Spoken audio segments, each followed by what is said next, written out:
My favorite part of user experience design is when we get to have a player sit down and play the game and experience it regardless of the barriers they might face.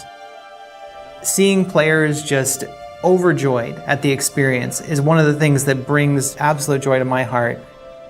I hope that everything that we do to make accessibility better within the game, that's something that we can bring to as many people as possible.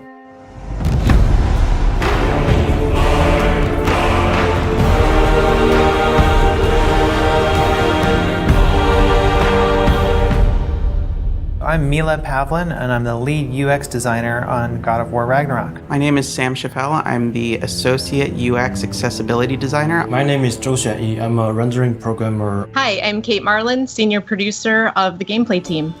My primary job is to make sure that as I'm looking across the game, as features are developed, that designers and programmers and artists upfront are asking themselves, am I taking accessibility features into account while I'm designing this? Is there something I can add systemically that will help integrate this feature across the board? My job is to hook up everything and implement the accessibility features on the rendering side so that the designers are able to implement the features into the game. Great! I'll head across for a better look. User experience design allows us to look at accessibility from the user perspective. So we are the ones who are actually going into the game and looking at the different design problems that there are to solve within the game and figuring out ways that players can access that content regardless of anything that they might have a difficulty with because of accessibility concerns. Accessibility at its core is making sure that we allow folks who want to play a game to be able to access the game and all of its features.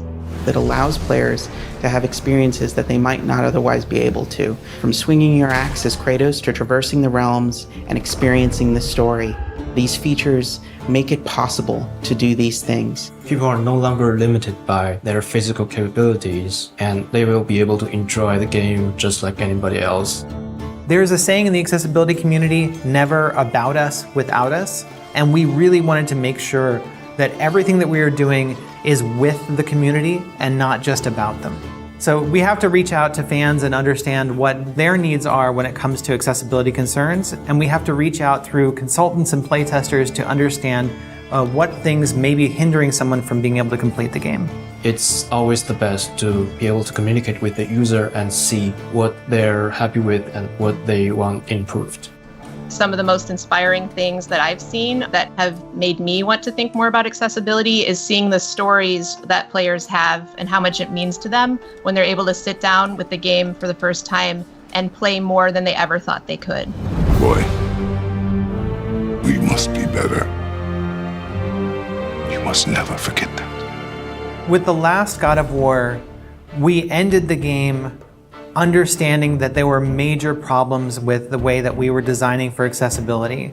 Based on community feedback from the last title, we've incorporated several features into this title to make the experience more accessible.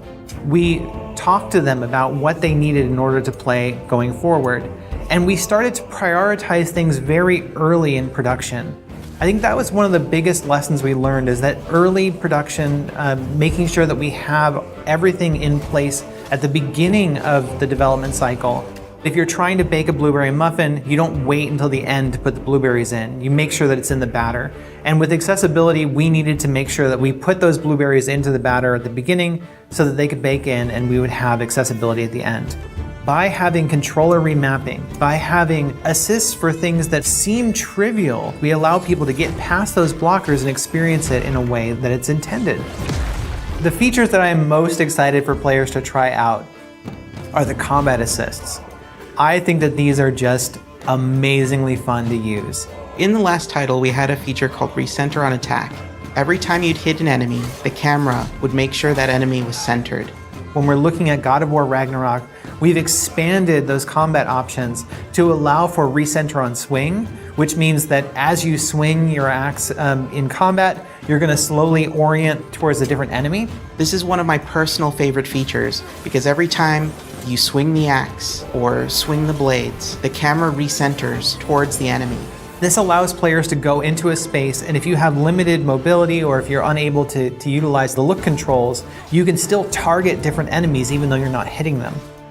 One of the most important areas of innovation that we have on God of War Ragnarök would be the increased controls access that we've allowed. So, for example, players are now more able to remap the controller and choose from a wider range of presets.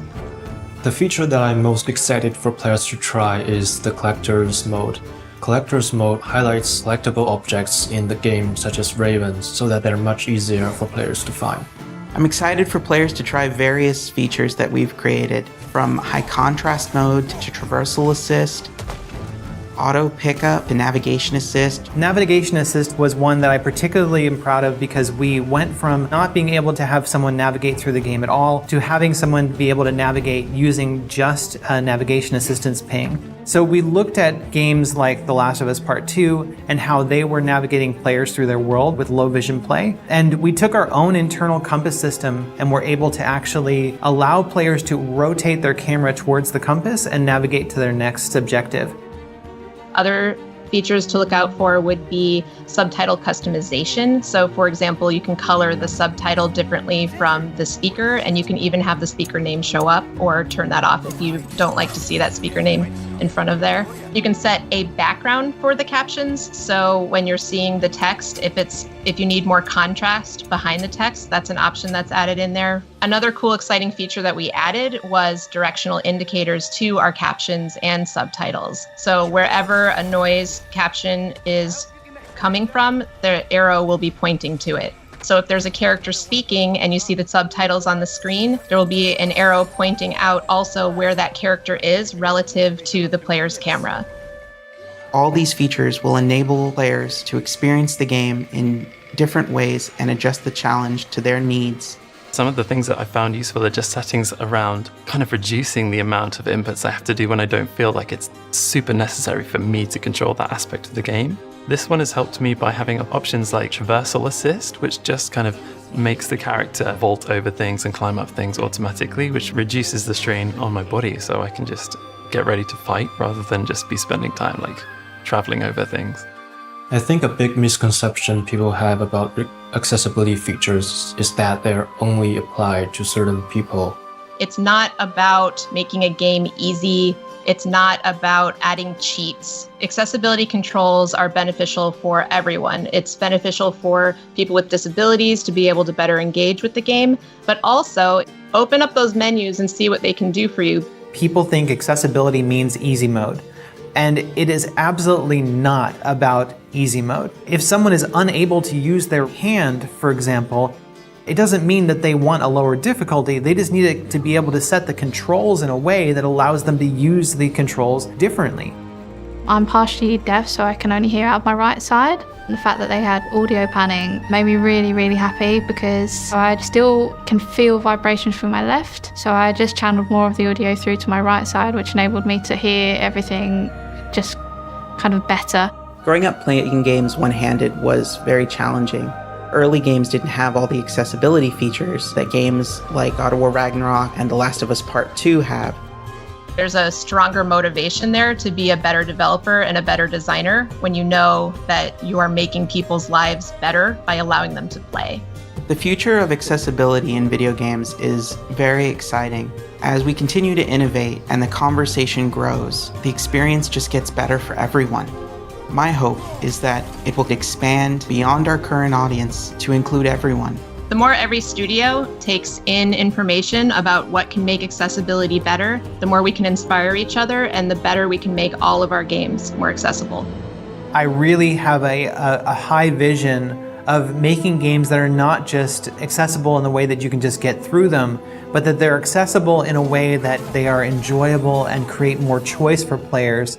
When we look at the way that the industry is turning, we're moving away from this idea of let's just get the player through the game and more into how can we make an accessible game the most enjoyable experience, and how can we integrate these things into our games at a core level so that every player has access to those things. And as we expand that, I think that we're going to see an industry that is not only more accessible, but is more enjoyable overall.